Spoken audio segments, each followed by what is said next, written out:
आज जो है ना वो है एक नया चैप्टर स्टार्ट करेंगे और चैप्टर का जो नाम है वो है हाइड्रोकार्बन। चैप्टर नंबर 16 है hydrocarbon.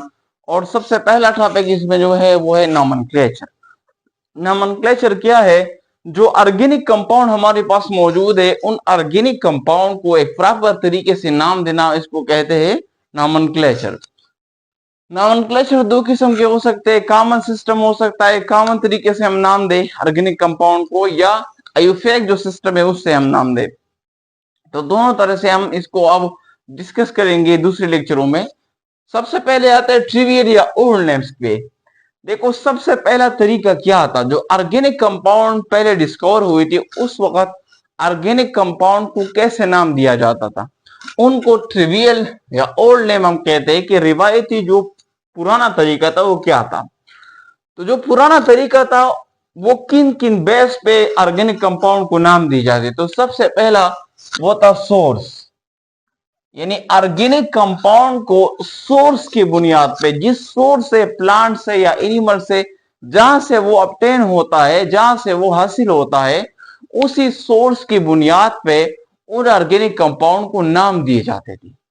For example oxalic acid. जो ऑक्जेलिक एसिड है इसको हम ऑक्जेलिक एसिड क्यों कहते हैं? ऑक्जेलिक एसिड इस वजह से कहते हैं क्योंकि ये ऑब्टेन होता है, हासिल होता है फ्रॉम ऑक्जेलस।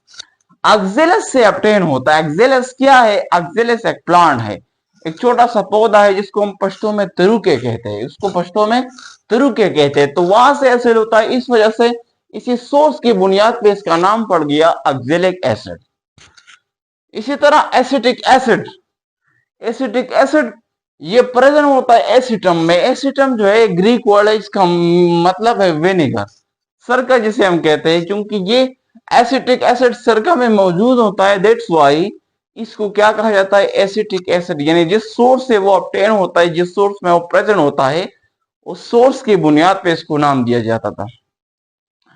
अगर आप लोग गौर करें, ये है फॉर्मिक एसिड। फॉर्मिक एसिड एक लैटिन वर्ड है जो कि डिराइव होता है फार्मिका से। फार्मिका से डिराइव होता है और फार्मिका एक लैटिन वर्ड है। और फार्मिका जो लैटिन वर्ड है इसका मतलब है एंड। एंड क्योंकि ये जो फार्मिक एसिड होता है ये ऑब्टेन होता है रेड एंड। जो रेड एंड होते हैं वहां से हासिल होता है, दैट्स वाई इसको फार्मिक एसिड कहते हैं। यानी जिस सोर्स से ये ऑब्टेन होता है उसी सोर्स के बेस पे इसको नाम दिया गया फार्मिक एसिड। इसी तरह ब्यूटायरिक एसिड, आप लोगों ने नाम सुना होगा ब्यूटायरिक एसिड। ब्यूटायरिक एसिड जो ऑब्टेन होता है ब्यूटायरम से। ब्यूटायरम एक लैटिन वर्ड है और जिसका मतलब है बटर, यानी ये बटर में मौजूद होता है। तो और बटर को लैटिन में क्या कहते हैं? ब्यूटायरम। तो चूंकि ये ब्यूटायरम में मौजूद होता है या बटर में मौजूद होता है, दैट्स वाई इसको क्या कहा जाता है? Butyric acid. यानी उस सोर्स की बेस पे जहां से ऑब्टेन होता है उसी के बेस पे इसको ये नाम दिया गया है ब्यूटायरिक एसिड। तो एक क्या हुआ, एक तरीका जिस सोर्स से ऑर्गेनिक कंपाउंड हासिल होता था, तो ट्रिवियल तरीका क्या था? उसी सोर्स के बेस पे उसको नाम दिया जाता। दूसरा था प्रॉपर्टी बेस नेम। यानी अगर किसी कंपाउंड में कोई खास प्रॉपर्टी मौजूद थी तो उस स्पेसिफिक या खास प्रॉपर्टी की वजह से उसी कंपाउंड को नाम दिया जाता। फॉर एग्जांपल अगर आप लोगों को मालूम है एरोमेटिक कंपाउंड, इसी पिछले लेक्चरों में हमने पढ़े थे एरोमेटिक। तो एरोमा जो था, एरोमा का क्या, एरोमा का मतलब था क्योंकि फर्स्ट ऑफ ऑल जब ये एरोमेटिक कंपाउंड डिस्कवर हुए तो उसमें एक खास स्मेल होता था, इसको एरोमा कहा जाता है, एक खास किस्म का स्मेल होता था। तो दैट्स वाई उसको क्या कहा, नाम दिया गया एरोमेटिक या एरोमा। एरोमा का मतलब था स्मेल। तो चूंकि उसमें एक खास किस्म का स्मेल होता, एक प्रॉपर्टी थी, ये एरोमा क्या थी? एक खास प्रॉपर्टी जो इस कंपाउंड में मौजूद थी। दैट्स वाई उन कंपाउंड को एरोमेटिक कंपाउंड कहा गया। तो दूसरा तरीका ये था कि जो खास प्रॉपर्टी मौजूद होती उन ऑर्गेनिक कंपाउंड में, उस खास प्रॉपर्टी की वजह से उन ऑर्गेनिक कंपाउंड को नाम दिया जाता। तीसरा तरीका मेथड ऑफ प्रिपरेशन। यानी जिस मेथड से वो प्रिपेयर होते हैं, मोस्टली का अक्सर ऐसा भी होता कि जिन मेथड से वो ऑर्गेनिक कंपाउंड प्रिपेयर होते हैं, उन मेथड्स की बेस पे भी उनको नाम दिया जाता। चौथा क्या था, हिस्ट्री रिलेटेड। अगर किसी ऑर्गेनिक कंपाउंड के साथ कोई हिस्ट्री रिलेटेड है, कोई तारीख रिलेटेड है, कोई उनकी हिस्ट्री है, तारीख है, तो उस तारीख से भी क्या होता, उस तारीख से रिलेटेड उनका नाम पड़ता। ये तारीख से जो किसी की स्टोरी या कोई कुछ भी रिलेटेड था किसी ऑर्गेनिक कंपाउंड का, तो उस तारीख के बेस पे उनको नाम दिया जाता। पांचवा तरीका ये था, नेम ऑफ द डिस्कवर, यानी जिस डिस्कवर या जिस साइंटिस्ट ने, जिस शख्स ने भी इसको डिस्कवर किया ऑर्गेनिक कंपाउंड को, तो उस ऑर्गेनिक कंपाउंड का नाम उसी शख्स के नाम पे पड़ जाता था। फॉर एग्जाम्पल आप लोगों ने नाम सुना होगा अजमलीन। अजमलीन एक कंपाउंड है। अब ये अजमलीन क्या है, ये अजमलीन अजमल जो था, अजमल हकीम अजमल जो था, एक बहुत बड़े हकीम थे, उन्होंने ये डिस्कवर किया था इस अजमलीन कंपाउंड को। तो अजमलीन कंपाउंड क्या है, अजमल असल में उस जिस शख्स ने डिस्कवर किया उसका नाम था, और अजमलीन वो कंपाउंड है, तो उस शख्स के नाम पे क्या पड़ गया, उस कंपाउंड का नाम अजमलीन। तो ऐसा भी होता कि किसी शख्स ने, जिस साइंटिस्ट ने जो भी कंपाउंड डिस्कवर किया, उस डिस्कवर के नाम पे वो कंपाउंड का नाम पड़ जाता था। तो ये पांचवा तरीका था। अब अगर अब ये जो ट्रिवियल जो और तरीका होता था, अगर आप लोग गौर करें तो इसमें किसी किस्म के कोई भी नाम ऐसा नहीं है जो आपको इन कंपाउंड के स्ट्रक्चर के बारे में कोई इंफॉर्मेशन देता हो। यानी आप देखो, ब्यूटायरिक एसिड ले लो, फार्मिक एसिड या जो अजमलीन है, ये इसमें ऐसा नाम कोई भी नाम नहीं है जो आप लोगों को इन कंपाउंड के स्ट्रक्चर के बारे में इंफॉर्मेशन देता हूं। अब उस वक्त तो कंपाउंड बहुत ज्यादा कम थी, बहुत कम कंपाउंड डिस्कवर हुए थे, और द फर्स्ट जो पहले जमाना होता था ओल्ड टाइम में। लेकिन आहिस्ता आहिस्ता बहुत सारे कंपाउंड वजूद में आ गए, डिस्कवर हो गए। अब देखो, हर एक कंपाउंड का सोर्स मालूम करना, सोर्स के बेस पे नाम, मेथड ऑफ प्रिपरेशन पे नाम, फिर हर एक को याद रखना। अब तो ऐसा नहीं है ना, लाखों और करोड़ों के तादाद में कंपाउंड मौजूद है, तो हर एक कंपाउंड का अलग अलग नाम रखना, उस अलग अलग नाम को याद रखना, ये सब के लिए मुश्किल है। तो अब नीड, एक जरूरत महसूस की गई कि ऐसा अब नॉमेनक्लेचर होना चाहिए, नेमिंग सिस्टम होना चाहिए। ये पुराना सिस्टम फेल हो गया क्योंकि इसको याद रखना भी मुश्किल है, और उस वक्त का तो आसान था क्योंकि चंद कंपाउंड डिस्कवर की तो आसान था, लेकिन अब तो लाखों करोड़ों की तादाद में कंपाउंड मौजूद है। तो इस तरह जो सिस्टम था, ट्रिवियल जो ओल्ड नेम था, ये मुकम्मल तौर पर फेल होगा। अब जरूरत महसूस की गई कि एक ऐसा सिस्टम होना चाहिए जो प्रॉपर सिस्टम हो और आसान हो, इजी हो, जिसके जरिए हम कंपाउंड को आसानी से उनका स्ट्रक्चर, अब इस कंपाउंड का तो इंफॉर्मेशन नहीं देता ना, ये जस्ट नेम है, सोर्स के बेस पे स्ट्रक्चर के बारे में कोई इंफॉर्मेशन प्रोवाइड नहीं करता। एक तो आसान हो, आसानी से हम सीखे, दूसरा उसमें ऐसा सिस्टम हो जो उन कंपाउंड के स्ट्रक्चर के बारे में भी हमें इंफॉर्मेशन दे। तो दो किस्म के सिस्टम आए, एक है कॉमन सिस्टम, दूसरा यूफैक्ट सिस्टम। यूफैक्ट जो सिस्टम है वो हम इसके बाद लेक्चर में डिस्कस करेंगे, और आज डिस्कस करते हैं common system. Nomenclature of alkane से स्टार्ट ले रहे हैं। नॉमेनक्लेचर ऑफ अल्केन, अल्केन जो अल्केन है इसको हम नेम दे सकते हैं बहुत कॉमन सिस्टम से भी, यूफैक्ट सिस्टम से भी। जो कॉमन सिस्टम है, अगर हम उनकी बात करें तो कॉमन सिस्टम जो है ये कंसिस्ट करता है प्रीफिक्स पे और सफिक्स पे। प्रीफिक्स क्या होता है, प्रीफिक्स को हम कहते हैं साबिका, प्रीफिक्स को हम साबिका कहते हैं, और जो सफिक्स होता है, सफिक्स को हम लाहिका कहते हैं, लाहिका और साबिका। प्रीफिक्स का जो प्रीफिक्स साबिका है ये बेस्ड करता है on the total number of carbon, यानी एक चेन में कितने नंबर ऑफ कार्बन है ये आपको बताएगा प्रीफिक्स। और जो सफिक्स है ये बेस है फंक्शनल ग्रुप, उस चेन में कौन सा फंक्शनल ग्रुप मौजूद है, तो ये आपको सफिक्स बताएगा। प्रीफिक्स क्या बताएगा, उस चेन में टोटल नंबर ऑफ कार्बन कितने हैं। प्रीफिक्स क्या, सफिक्स क्या बताएगा, लाहिका, ये आपको फंक्शनल ग्रुप के बारे में इंफॉर्मेशन देगा, कौन सा फंक्शनल ग्रुप उसमें मौजूद है। फॉर एग्जाम्पल अगर आपके पास एक कार्बन है, कार्बन 1 है, 1 कार्बन है, C1 मैंने लिखा है, 1 नंबर कार्बन को कहते हैं मिथ। क्या कहते हैं? मिथ। अब चूंकि हम यहाँ पे अल्केन की बात कर रहे हैं, तो अल्केन क्या, ये क्या हुआ? ये मिथ, यानी एक कार्बन, ये इसका हुआ प्रीपेक्स, मैंने यह लिखा P। और इसका सफिक्स क्या होगा? सफिक्स आपको पंक्चुअल ग्रुप के बारे में बताता है, और इसमें सिंगल बॉन्ड एग्जिस्ट करता है। हमने पढ़ा था कि इसका जो सफिक्स होता है वो ANE होता है, क्योंकि सिंगल बॉन्ड है।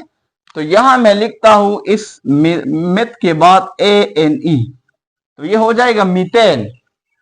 2 कार्बन अगर आपके पास है, 2 कार्बन है चेन में, 2 कार्बन को एथ कहते हैं, तो एथ प्रीफिक्स हो गया, और इसका जो सफिक्स होगा वो ANE हो जाएगा। उसके साथ ANE ऐड कर ले। ANE का मतलब है कि सिंगल बॉन्ड है, और ये हम यूज करते हैं अल्केन के लिए। प्रोप 3 के इसी तरह प्रोप, अगर आपके पास 3 कार्बन है तो हम प्रोप यूज करते हैं 3 कार्बन के लिए, प्रोप होता है, प्रोप प्रीफिक्स यूज करते हैं। सफिक्स क्या है? ANE। तो ये सब के साथ butane, pentane, hexane, heptane, 7 carbon, आपके पास 7 कार्बन है चेन में, तो 7 कार्बन के लिए जो प्रीफिक्स यूज करते हैं उसको हम हेप्ट कहते हैं। हेप्ट हेप्ट कहते हैं। और हेप्ट क्या है? ये प्रीफिक्स है, उसका सफिक्स क्या है? चूंकि अल्केन है तो इसके साथ ANE ऐड कर ले। इसी तरह 8 कार्बन के लिए ऑक्ट यूज करते हैं, तो ऑक्ट प्रीफिक्स हो गया, और इसका सफिक्स क्या है? ANE, चूंकि अल्केन है तो ANE। इसी तरह 9 के लिए नॉन यूज करते हैं, तो ANE ऐड कर ली। इसी तरह जो 10 कार्बन होते हैं आपके पास, अगर मेन चेन में 10 कार्बन है तो 10 कार्बन के लिए हम यूज करते हैं डिक, और ये प्रीफिक्स हो गया डिक इसका, और जो सफिक्स है वो है ANE, तो ये हो जाएगा डिकेन। अब आते हैं इन 3 स्ट्रक्चर की तरफ।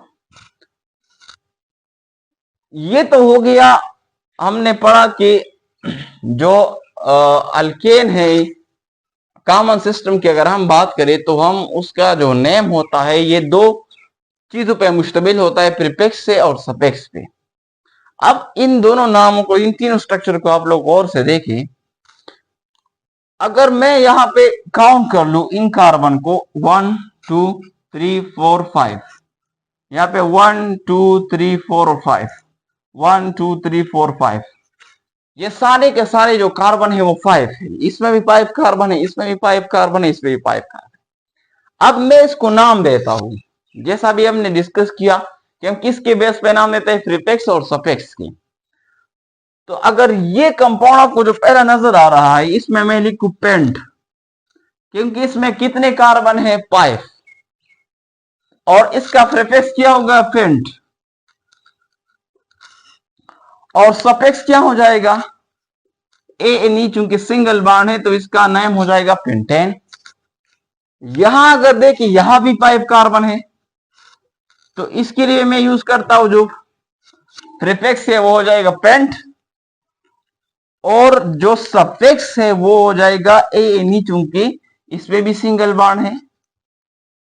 यहां अगर देखिए तो इसमें भी 5 कार्बन है, 1 2 3 4 5, तो इसके लिए जो प्रीफिक्स है वो पेंट हो जाएगा, और जो सफिक्स है वो ANE, चूंकि यहां पे सिंगल बॉन्ड है, अल्केन है।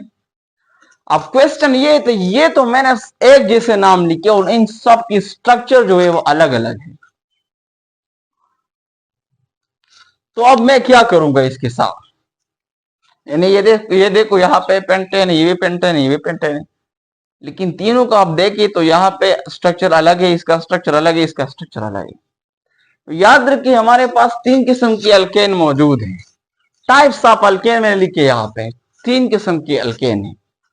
अब ये नाम सही है, लेकिन इसके साथ इससे पहले भी हम कुछ लिखेंगे, तब जाकर इसका नाम नेम जो हो वो सही हो जाएगा।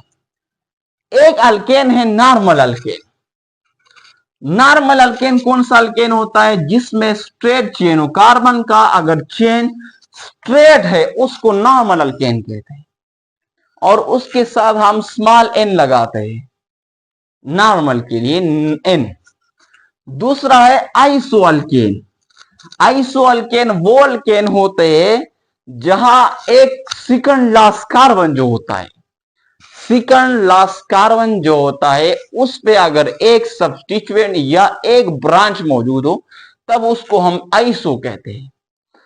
और third number new alkane, new alkane उन अल्केन को कहा जाता है जहां सेकंड लास्ट कार्बन पे दो ब्रांचें हो, दो ब्रांचेस मौजूद हो। फॉर एग्जांपल ये एग्जांपल को देखिए, यहां अगर आप इस चेंज को देखिए, ये चेंज जो आप लोग को नजर आ रहा है ये स्ट्रेट चेन है। क्या है? स्ट्रेट चेन है। तो स्ट्रेट चेन वाली जो अल्केन होता है उसको हम नॉर्मल अल्केन कहते हैं। तो पेंटेन हुआ, लेकिन इसके साथ मैं लिखूंगा एन पेंटेन, तो अब ये नेम सही हो जाएगा, एन पेंटेन। इस वाले को देखिए, ये जो दूसरा वाला स्ट्रक्चर है इसमें अगर आप लोग देखें तो सेकंड लास्ट कार्बन, देखो यहां से अगर आप स्टार्ट कर ले 1 2 3 4 तो ये सेकंड लास्ट कार्बन ये है। अगर आप यहां से जाएंगे तो फिर सेकंड लास्ट कार्बन ये होगा, सब्स्टिट्यूशन फिर यहां लगाएंगे। लेकिन खैर यहां से स्टार्ट करके तो ये, यहां से अगर स्टार्ट करेंगे तो ये सेकंड लास्ट कार्बन, यानी लास्ट से सेकंड नंबर पर, लास्ट ये है और उसके बाद ये, तो सेकंड लास्ट ये हुआ। अब इस सेकंड लास्ट में क्या है, मैंने आप लोगों को बताया कि आइसो उस अल्केन को कहते हैं जहां पे सेकंड लास्ट कार्बन पे एक जो है वो क्या अटैच हो, ब्रांच। तो यहां पे एक ब्रांच अटैच है, तो इसको क्या कहेंगे, जब लास्ट सेकंड लास्ट कार्बन पे एक ब्रांच हो उसको आइसो कहते हैं। तो फिर यहां मैं लिखूंगा आइसोपेंटेन, तो अब ये हो जाएगा आइसोपेंटेन। इसी तरह यहां अगर आप लोग गौर करें तो सेकंड लास्ट कार्बन ये गौर 1 2 3, तो सेकंड लास्ट कार्बन ये है और सेकंड लास्ट कार्बन पे यहाँ पे 2 जो है ब्रांचेस अटैच है। तो अब ये पेंटेन नहीं होगा बल्कि क्या हो जाएगा, ये हो जाएगा न्यू पेंटेन, इसका नाम होगा न्यू, न्यू के बाद पेंटेन। तो 3 किस्म के अल्केन हो गए, नॉर्मल अल्केन, आइसो अल्केन और न्यू अल्केन।